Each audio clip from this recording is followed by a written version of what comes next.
I'd like your help in visualizing something. Ready? I want you to imagine that you have just a normal plastic water bottle and it's empty. It's one of those that has the twist on, twist off caps. And you don't want it to be empty, you want it to be full, so you take it up to one of those water bottle fillers where you can fill your water bottle, and you put it underneath the water bottle filler, and the sensor senses that it's there and starts to fill your water bottle, and it starts filling it up, and then to eventually the place where it is full. In fact, it overflows a little bit because you wanted it to be so full, and you pull it away from the water bottle filler, but before you put the cap on, you put a marble inside the water bottle, and then you put the cap on, and the water bottle is still full. Because the cap is on, no matter which direction you turn that water bottle, no water is going to fall out. It's going to continue to be full. And wherever the marble goes within that water bottle, as you twist it and turn it,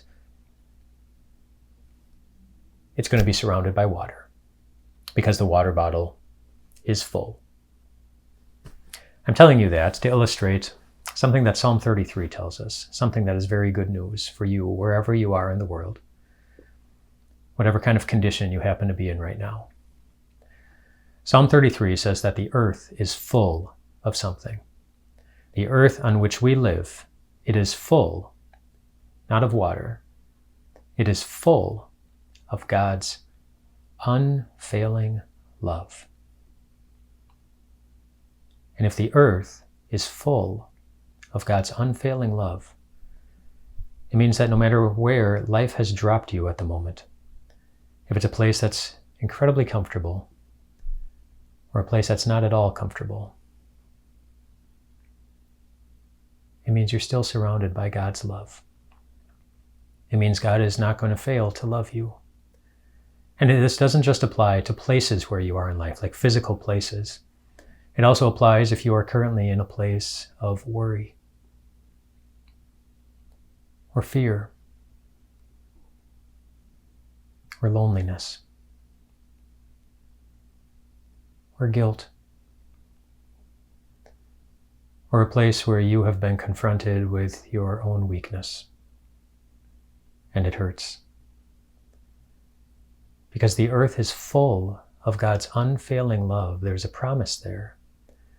It's a promise that wherever you are, whatever condition you happen to be in, for whatever reason, God is not going to fail to love you.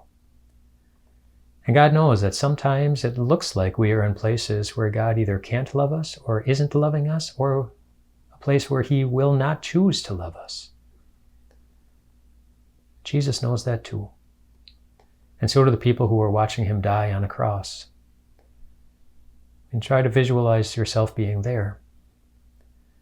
As Jesus was surrounded by His enemies, as He was covered with His own blood, as the sky in the middle of the day turned pitch dark, it didn't look like God was loving anyone.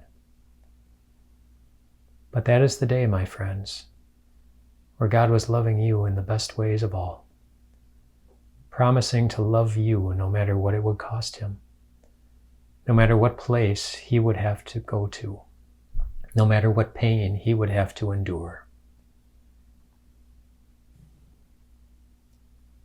He wasn't going to fail to love you. And He didn't. He loved you then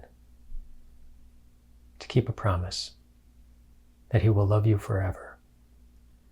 And now, for a while, as we live in this earth where it's sometimes hard to see God's love, it'll be a struggle sometimes, which is why the holding on to the promise of God's love is so important, and the assurance of God's forgiving love that was given to us at the cross.